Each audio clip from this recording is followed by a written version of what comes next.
जय श्री कृष्ण दोस्तों। आज की मेरी कहानी है समय का चक्र। किसी गांव में एक पिता और बेटी रहते थे।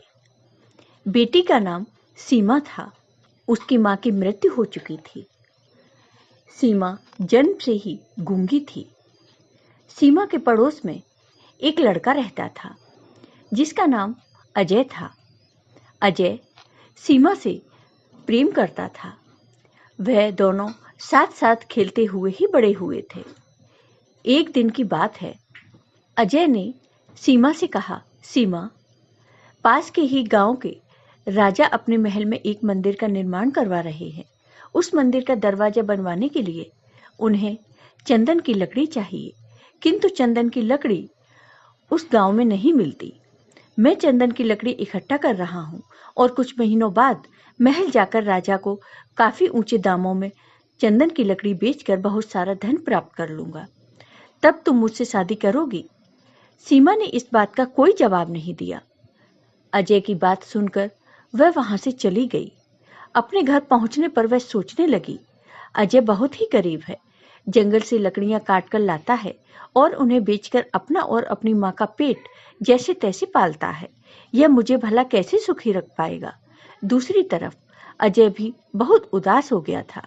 वह सोच रहा था, सीमा ने मेरी बात का कोई उत्तर नहीं दिया। अरे, मैं तो उसके इशारों की सारी भाषा भी समझ लेता हूँ। वह नहीं जानती कि मैं उसे कितना प्यार करता हूँ। काश मैं उसे समझा सकता कि उसे कभी कोई तकलीफ नहीं होने दूंगा। सीमा के पिता भी अपनी गूंगी बेटी के लिए हमेशा परेशान रहते थे। दिन यूं ही बीत रहे थे। अजय रोज जंगल से लकड़ियां काटकर लाता और उन्हें बाजार में जाकर बेच देता था। एक दिन की बात है। सीमा के पिता अपने खेतों से वापस अपनी झोपड़ी में आए तो अचानक उनकी तबीयत खराब हो गई। जब उनकी बेटी सीमा ने देखा कि उनके पिता की तबीयत खराब है तो वह अजय को बुलाकर अपने घर ले आई। अजय ने जब उसके पिता की तबीयत ज्यादा खराब देखी तो वह तुरंत वैद्य को बुलाकर ले आया, परंतु वैद्य जी द्वारा दी गई औषधि का उन पर कोई असर नहीं हो रहा था। आखिर एक दिन सीमा के पिता ने सीमा से कहा, सीमा बेटी, अब मैं बचूंगा नहीं। मैं तो चाहता था कि तेरी शादी कर दूं, फिर चैन से मरूंगा, परंतु मेरे मन की बात मेरे मन में ही रह जाएगी। मगर मेरे जाने के बाद तुम घबराना मत। पड़ोस के ही गांव में मेरा एक दोस्त रहता है, वह तांत्रिक है। तू वहां जाकर उससे मिलना और यह पत्र उसे दे देना। वह तेरे लिए कोई बहुत अच्छा बंदोबस्त कर देगा और साथ ही कोई अच्छा सा लड़का देखकर तेरा विवाह भी करवा देगा। उसी दिन सीमा के पिता की मौत हो जाती है। गांव वालों ने मिलकर सीमा के पिता का अंतिम संस्कार संपन्न कर दिया। अजय की मां ने गूंगी सीमा को बहुत दिलासा दिया, बेटी रो मत, हम तेरे साथ हैं। अगले दिन जब अजय सीमा के घर आया तो उसने देखा कि सीमा अपना सामान एक पोटली में बांध रही थी। वह समझ गया कि सीमा कहीं जाने की तैयारी कर रही है। वह सीमा से बोला, अरे, तुम तो कहीं जाने के लिए तैयार दिखाई दे रही हो। कहाँ जा रही हो सीमा? सीमा ने इशारों ही इशारों में अजय को बता दिया कि वह दूसरे गांव जा रही है। तब अजय उदास हो गया और बोला, सीमा, क्या तुम यहाँ पर मेरे साथ मेरी बनकर नहीं रह सकती? मैं तुम्हें किसी प्रकार का कोई कष्ट नहीं होने दूंगा। सीमा ने उसकी इस बात का कोई जवाब नहीं दिया। तब वह बोला, ठीक है, यदि तुम जाना ही चाहती हो तो जाओ, मगर मुझे विश्वास है कि मेरा प्रेम तुम्हें एक दिन अवश्य मेरे पास वापस खींच लाएगा। यदि तुम कहो तो मैं तुम्हारे साथ चलूं। मैं तुम्हें गांव छोड़कर वापस लौट आऊंगा। सीमा ने इनकार में सिर हिलाया और इशारों ही इशारों में अजय को समझा दिया कि वह उसकी फिक्र न करे, वह चली जाएगी। सीमा जब उस गांव में पहुंची तब वहां का नजारा देखकर वह बहुत डर गई। असल में उस गांव में मौत की तबाही मची हुई थी। पिछले 2 दिनों से पूरे गांव में अचानक एक महामारी फैल गई थी, जिसके कारण बहुत से गांव वाले मर चुके थे। गांव में हर जगह पर मृत्यु को देखती हुई सीमा एक जगह पर पहुंची। तब उसे एक आवाज सुनाई दी। एक झोंपड़ी में से किसी के करहाने की तेज आवाज सुनाई दी, जिसे सुनकर वह रुक गई। वह झोंपड़ी के अंदर गई तो वहां बिस्तर पर एक बूढ़ा आदमी लेटा हुआ था। वह बोला, बेटी, तुम कौन हो? इस समय तुम मेरे लिए साक्षात देवी बनकर आई हो। असल में सीमा यह नहीं जानती थी कि अनजाने में वह अपने पिता के मित्र तांत्रिक के यहाँ पहुंच गई है। वह आदमी बोला, मैं तांत्रिक हूँ बेटी, मैं दुनिया को चमत्कार दिखाया करता था, मगर आज लकवे का शिकार होकर लाचार पड़ा हूँ। क्या तुम एक काम कर सकती हो? वह सामने कमंडल में जो जल रखा हुआ है वह मेरे मुंह में डाल दो। सीमा ने आगे बढ़कर कमंडल उठाया और वापस पलटकर तांत्रिक के पास पहुंची, मगर यह क्या, तांत्रिक तो मर चुका था। सीमा ने देखा, अरे यह तो मर चुके हैं, अब मैं कहाँ पर जाऊं और क्या करूं? इतनी लंबे सफर के बाद सीमा को बहुत तेज प्यास भी लग रही थी। अपनी बेचैनी और प्यास को कम करने के लिए वह कमंडल का जल पीने लगी और उसने सारा पानी पी लिया। तभी झोंपड़ी में एक आदमी ने प्रवेश किया और बोला, इतनी सुंदर लड़की, सरदार जल्दी आओ, देखो तो यहाँ पर एक लड़की है। असल बात यह थी कि गांव में अचानक महामारी फैलने की वजह से गांव के लोग अपनी जान बचाने के लिए जल्दी जल्दी में अपना सारा सामान छोड़कर गांव से भाग गए थे। इसलिए ऐसे समय में बिना किसी विरोध के अधिक से अधिक माल हासिल करने की उम्मीद में खूंखार डाकुओं का गिरोह वहां आ पहुंचा था। अपने दल के एक डाकू की आवाज सुनकर उनका सरदार तांत्रिक की झोंपड़ी में आ पहुंचा। वह आदमी बोला, देखो कितनी सुंदर कन्या है, हम इसे अपने साथ ले चलते हैं। तभी सीमा जोर जोर से चिल्लाई, नहीं। अगले ही क्षण वह सोचने लगी, अरे मेरे मुंह से आवाज कैसे निकल आई, मैं तो बिल्कुल गूंगी थी। डाकुओं का सरदार बोला, सुंदरी चुपचाप हमारे साथ चलो वरना तुम्हारी खैर नहीं। तभी सीमा बोली, नहीं, मेरे करीम बताना। साथ ही साथ सीमा सोच रही थी, मैं सचमुच बोलने लगी हूँ, लगता है वह कमंडल का जल चमत्कारी था। लेकिन सीमा के बार बार चिल्लाने पर भी डाकुओं का सरदार नहीं माना और उसे पकड़कर जबरदस्ती अपने साथ ले जाने लगा। तब सीमा ने चिल्लाकर कहा, छोड़ दे मुझे, भगवान करे तेरी टांगें टूट जाएं, भगवान करे तेरी आंखें फूट जाएं। उसका इतना कहना ही था कि डाकुओं का सरदार लंगड़ा हो गया और उसकी आंखों की रोशनी भी चली गई। सीमा को मालूम नहीं था कि उसके मुंह से जो कुछ भी निकल रहा था वह सच हो रहा है। डाकुओं का सरदार चिल्लाने लगा, हाय मैं अंधा हो गया, मुझे कुछ दिखाई नहीं दे रहा, मेरी टांगें भी नहीं चल पा रही।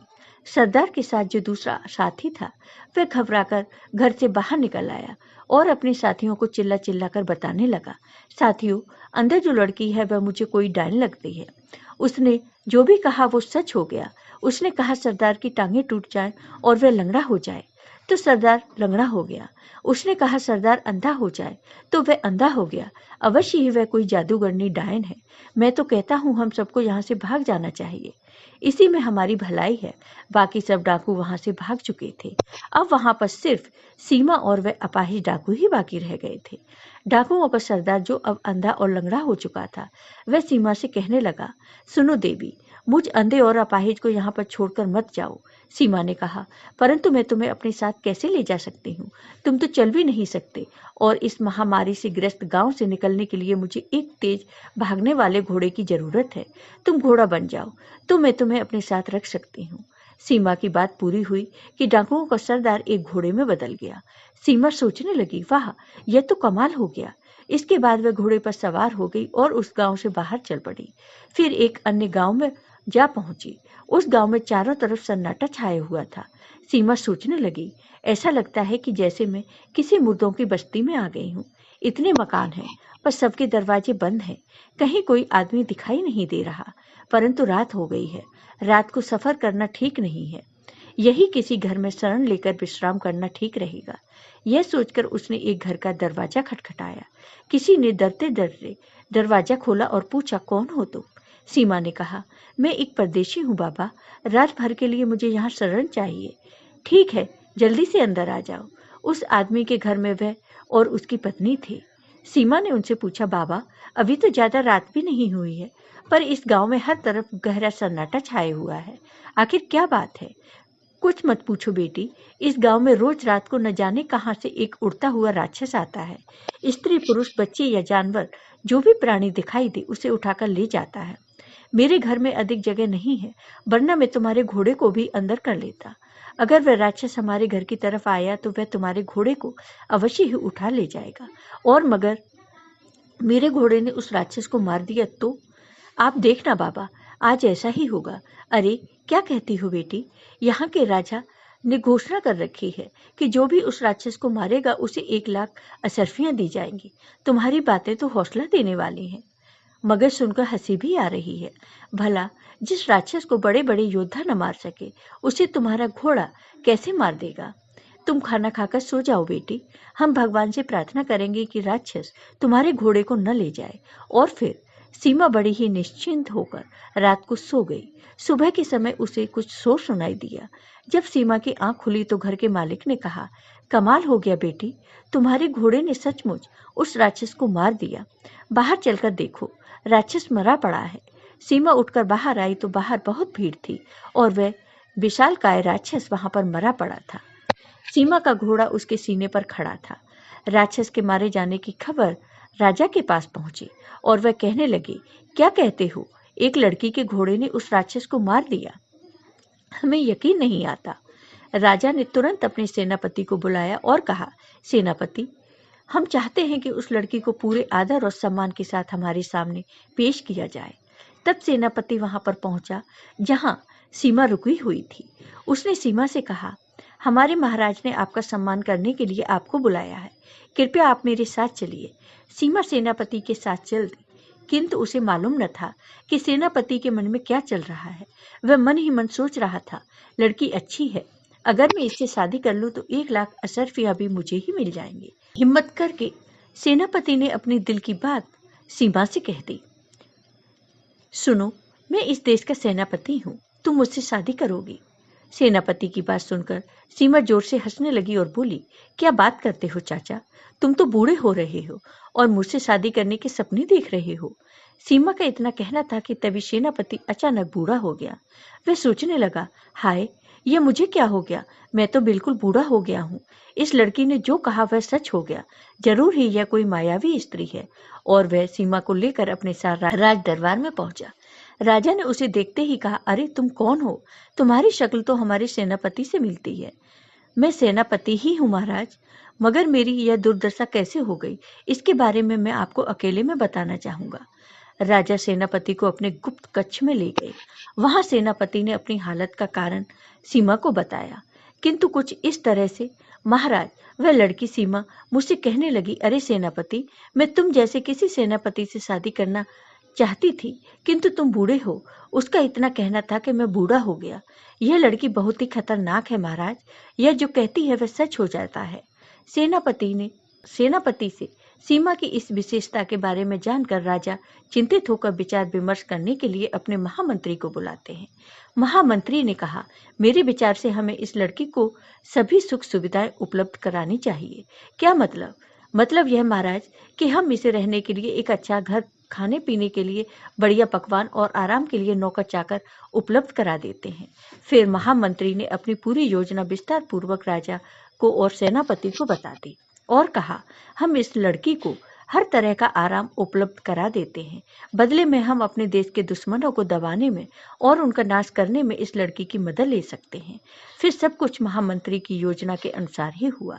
सीमा को रहने के लिए एक शानदार महल, सेवा के लिए नौकर चाकर उपलब्ध करा दिए गए। साथ ही इनाम की 1 लाख अशर्फियां भी उसे दे दी गईं। कुछ दिनों बाद एक दिन राजा ने महामंत्री के सुझाव पर अमल करते हुए सीमा को अपने गुप्त कक्ष में बुलाया। सीमा ने पूछा, आपने मुझे क्यों बुलाया महाराज? हाँ बेटिया, हम तुमसे एक बात पूछना चाहते हैं। क्या महाराज? हमारा पड़ोसी राज बड़ा ही शक्तिशाली है। उसका राजा हमारे राज्य पर आक्रमण करने वाला है। यदि राजा ने आक्रमण कर दिया तो हम सब मारे जाएंगे और हमारा देश तबाह हो जाएगा। हमारे ज्योतिषी ने कहा है, यदि तुम जैसी कोई कुंवारी कन्या भगवान से प्रार्थना करे कि राजा मर जाए, उसकी सेना में महामारी फैल जाए, तो ही हमारा देश बच सकता है।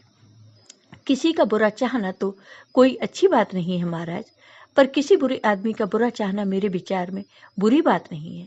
मैं आज ही भगवान से प्रार्थना करूंगी कि राजा मर जाए और उसकी सेना में महामारी फैल जाए। राजा के इरादों से बेखबर सीमा ने भगवान से प्रार्थना की। ऐसा करते ही राजा की मृत्यु हो गई और उसकी सेना में महामारी फैल गई। इसके कुछ दिनों बाद राजा ने फिर से सीमा को अपने गुप्त कक्ष में बुलाया और कहा, बिटिया, हमारे पड़ोस के राज्य की जनता पानी के अभाव से भूखी प्यासी मर रही है। वहाँ की नदियाँ सूख चुकी हैं। हम चाहते हैं कि वहाँ पर बाढ़ आ जाए और सारे राज्य में पानी पानी हो जाए। किंतु महाराज, मैं इसके लिए क्या कर सकती हूँ? बेटी, तुम भगवान से यही प्रार्थना कर सकती हो कि उस गांव में बाढ़ आ जाए। जब सीमा ने उस गांव में बाढ़ आने की बात जुबान से निकाली तो सारे गांव में भयंकर बाढ़ आ गई और सब कुछ तहस नहस हो गया। उस नगर में बाढ़ की खबर जब राजा और उसके महामंत्री को पता चली तो वे दोनों बड़े ही प्रसन्न हुए। वह महामंत्री बोला, यह तो कमाल ही हो गया। हमारे दोनों पड़ोसी शत्रु राज्यों की हालत अब बहुत ही खराब हो चुकी है। अब यदि हम इन राज्यों पर आक्रमण कर दें तो हमारी विजय निश्चित होगी। सीमा यह नहीं जानती थी कि वास्तव में राजा ने उसे अपने स्वार्थ सिद्धि का साधन बना लिया है। कुछ महीने और बीत गए। हर तरह की सुख सुविधाएं होते हुए भी सीमा पूरी तरह से संतुष्ट नहीं थी। वह एक दिन सोच रही थी, कितने नौकर चाकर हैं मेरी सेवा के लिए, परंतु फिर भी मैं कितनी अकेली हूँ। अब मुझे शादी कर लेनी चाहिए। उस रात जब सीमा गहरी नींद में सो रही थी तो उसके महल में अचानक बहुत से सैनिक आ गए और सोते ही सीमा को पलंग सहित उठाकर ले गए। सीमा के महल के नौकर चाकरों को उन सैनिकों ने बड़ी ही बेदर्दी से खत्म कर दिया। जब सीमा की आंख खुली तो वह कहने लगी, अरे मैं कहाँ पर हूँ और आप सब कौन हैं? हम आपके शुभ चिंतक हैं, आपके मित्र हैं। हमने महामंत्री के कहने पर आपकी जान बचाई है। क्या मतलब? तभी महामंत्री ने वहां पर प्रवेश किया और बोले, मतलब मैं बताता हूँ। हमारे राजा ने आपकी वजह से अपने दो शत्रु राज्यों पर विजय प्राप्त कर ली, किंतु अब वह इस डर से आपकी हत्या करवाना चाहते हैं, कहीं कल को आप उनके लिए ही खतरा न बन जाओ। सीमा बोली, मैं आपकी बात नहीं समझी मंत्री जी। मंत्री बोला, मैं आपको समझाता हूँ। क्योंकि आपकी बात हमेशा सच हो जाती है, इसलिए महाराज ने सोचा कि कल को तुम उनकी महारानी बनने के सपने देखने लगोगी, इसलिए उन्होंने तुम्हारी हत्या का आदेश दिया है। किंतु हमने तुम्हें बचा लिया। मुझे विश्वास नहीं होता कि महाराज ऐसा आदेश कैसे दे सकते हैं, मगर सच्चाई तो यही है कुमारी जी। आप इन सैनिकों से पूछ लीजिए, मैंने अपनी जान पर खेलकर आपको बचाया है। फिर महामंत्री ने अपने विश्वसनीय साथियों की मदद से सीमा को यह विश्वास दिला दिया कि राजा सचमुच ही उसे मार देना चाहता था। सीमा बोली, भगवान की कसम, मैंने तो कभी महारानी बनने का विचार तक नहीं किया, किंतु अब मैं महारानी बनकर रहूंगी। मंत्री बोला, यह तो बड़ी आसानी से हो सकता है। आप भगवान से प्रार्थना कीजिए कि महाराज और उनके परिवार पर राजमहल की छत आ गिरे। इस प्रकार महाराज और उनके परिवार की मौत हो जाएगी। तब मैं अपने सैनिकों की मदद से तुरंत राज सिंहासन पर अपना अधिकार कर लूंगा और राजा बन जाऊंगा। फिर मैं तुमसे विवाह करके तुम्हें महारानी बना दूंगा। ठीक है, यदि आप सच बोल रहे हैं तो मैं भगवान से प्रार्थना करती हूँ कि राजमहल की छत गिर जाए और महाराज की मृत्यु हो जाए, परंतु यदि आपने झूठ बोला तो भगवान आपको मिट्टी का बना दे। सीमा ने अपनी बात पूरी की ही थी कि महामंत्री मिट्टी की मूर्ति में बदल गया। अगले ही पल महामंत्री के सभी सैनिक सीमा के कदमों में गिर पड़े और क्षमा मांगने लगे। बाद में सीमा के पूछने पर सैनिकों ने बताया कि महामंत्री के दिमाग में राजा को मरवाकर राजा बनने का विचार आया था और उसी ने षड्यंत्र करके सीमा के सभी नौकर चाकरों की हत्या करवाकर उसे महल से उठवा लिया था। वास्तव में महाराज ने तो सीमा के किसी बुरे की कल्पना तक नहीं की थी। फिर सीमा के कहने पर वह सभी सैनिक महाराज के सामने प्रस्तुत हुए और उन्हें सारी सच्चाई बता दी। राजा ने कहा, मुझे विश्वास नहीं था कि महामंत्री ऐसा कर सकते हैं। राजा ने उन सभी सैनिकों को क्षमा कर दिया। राजा ने सीमा से कहा, सीमा, अब तुम क्या चाहती हो बिटिया? महामंत्री की बातों से सीमा के दिल में एक ख्वाहिश बसी थी और वह थी महारानी बनने की। वह बेझिझक बोली, मैं इस राज की महारानी बनना चाहती हूँ। क्या? जी हाँ महाराज, मुझे विश्वास है कि आप मेरी यह इच्छा पूरी करेंगे। मगर बिटिया, हमारी और तुम्हारी उम्र में बड़ा अंतर है। माफ करें महाराज, आप तो मेरे पिता के समान हैं। मैं आपसे विवाह करने की कल्पना भी नहीं कर सकती, किंतु आप अपने पुत्र से मेरा विवाह करवा सकते हैं। राजा को अचानक हंसी आई और उनके चेहरे पर गहरी रेखाएं उभर आईं। बिटिया, भगवान ने मुझे एक के बाद एक 4 बेटे दिए थे, लेकिन मेरा सबसे बड़ा बेटा आज से 15 वर्ष पूर्व, जब वह 10 साल का था, एक सरोवर में डूबकर मर गया था। उससे 2 छोटे बेटे 10 साल पहले मेरे साथ जंगल में शिकार के लिए गए थे, पर एक नर भक्षी शेर ने आक्रमण कर दिया और दुर्भाग्यवश वह मेरे दोनों बेटे को उठाकर ले गया। उस दिन से मैंने शिकार करना छोड़ दिया। अब मेरा एक बेटा और एक बेटी है। बेटे की उम्र केवल 8 साल है और वह तुमसे बहुत छोटा है। क्या अब भी तुम मेरे बेटे से विवाह करना चाहोगी? नहीं महाराज, किंतु मैं इस नगर की महारानी बनना चाहती हूँ। मेरी इच्छा पूरी करने के लिए आपको कुछ करना होगा। सीमा की जिद के आगे राजा खुद को बेवश महसूस कर रहे थे। खैर, उस सभा के बाद राजा जब अपने कक्ष में पहुंचे तो उनकी पत्नी ने पूछा, क्या बात है महाराज, आप बहुत उदास हैं। राजा ने अपनी पत्नी को अपनी उदासी का कारण बताया और सीमा के बारे में सब कुछ बताया। महारानी, उस लड़की की बातों में बड़ी ताकत है। वह जो कहती है वह सच हो जाता है। ठीक है महाराज, इस समस्या से छुटकारा पाने का उपाय मैं बताती हूँ। और फिर अगले दिन राजा ने सीमा से कहा, बिटिया, हमने निर्णय लिया है कि कल सुबह तुम्हारे राजमहल के बाहर जो व्यक्ति सबसे पहले तुम्हें दिखाई देगा उससे तुम्हारा विवाह कर देंगे। इस प्रकार वह नगर का राजा बन जाएगा और तुम महारानी। राजा की बात सुनकर सीमा बहुत प्रसन्न हो गई। किस्मत की बात है कि उसी रात को सीमा के बचपन का साथी अजय चंदन की लकड़ियों का गट्ठर लेकर वहां आया। उसे पता था कि राजा को अपने राजमहल में एक मंदिर का दरवाजा बनवाने के लिए चंदन की लकड़ियों की जरूरत है। सुबह सुबह ही अजय लकड़ियों का गट्ठर लिए राजमहल में पहुंचा। तभी संयोग से सीमा बाहर निकल आई। अरे अजय, तुम यहाँ पर हो? अरे सीमा, तुम राजमहल में, और बोलने कैसे लगी?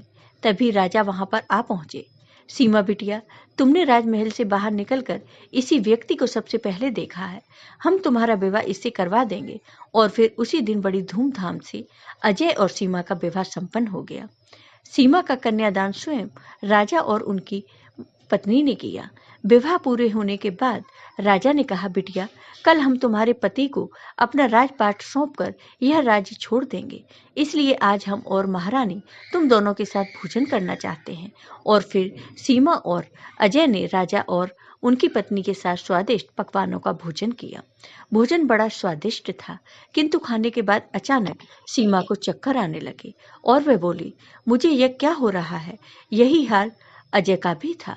वह बोला, सीमा, हमें जरूर जहर दे दिया गया है। हम मरने वाले हैं। इससे अच्छा तो यह होता कि तुम गांव में ही गूंगी सीमा के रूप में मुझे पति मान लेती। वास्तव में राजा ने उनके भोजन में जहर मिला दिया था। तब सीमा बोली, मैं मरना नहीं चाहती अजय। जब तुम पति के रूप में मुझे मिल गए हो तो मैं तुम्हारे साथ जीवन व्यतीत करना चाहती हूँ। आज मैं मरना नहीं चाहती। इससे अच्छा तो मैं तुम्हारे साथ गांव में गूंगी ही भली थी। जहर के असर से सीमा और अजय तुरंत बेहोश हो गए, किंतु वे मरे नहीं। जब उन्हें होश आया तब वे गांव में थे। अजय ने कहा, अरे हम कहाँ आ गए? अपने ही घर में खुद को देखकर वह खुश होकर बोला, और यह कौन है? सीमा, अरे सीमा, तुम ही हो? सीमा ने कहा, हाँ, मैं अपना सिर हिलाया। बहुत चाहने पर भी वह कुछ नहीं कह सकी। वह फिर से गूंगी हो गई थी। तांत्रिक के यहाँ से उसने जो चमत्कारी जल पीकर अद्भुत बाणी प्राप्त की थी वह उसकी अपनी इच्छा से नष्ट हो गई थी। जहर के असर के कारण बेहोश होने से पहले उसने यही इच्छा जाहिर की थी। तब अजय ने कहा, मुझे लगता है मैंने कोई सपना देखा था और सपने में मैंने यह भी देखा कि तुम बोलने लगी हो। मगर कोई बात नहीं, मुझे तो तुमसे प्यार है सीमा। मैं तुम्हारे इशारों की सारी भाषा समझ लेता हूँ। तुम्हें मैं कोई तकलीफ नहीं होने दूंगा। फिर से गूंगी होकर भी सीमा बहुत खुश थी, क्योंकि अजय के रूप में उसे बहुत प्यार करने वाला पति मिला और अजय की माँ भी सीमा को अपनी बेटी की तरह चाहती थी। अब सीमा और अजय दोनों खुशी खुशी अपना जीवन व्यतीत करने लगे। तो दोस्तों, कैसी लगी आपको ये कहानी? कमेंट बॉक्स में कमेंट करके जरूर बताइए। साथ ही मेरे वीडियो को ज़्यादा से ज़्यादा शेयर करिए। धन्यवाद दोस्तों।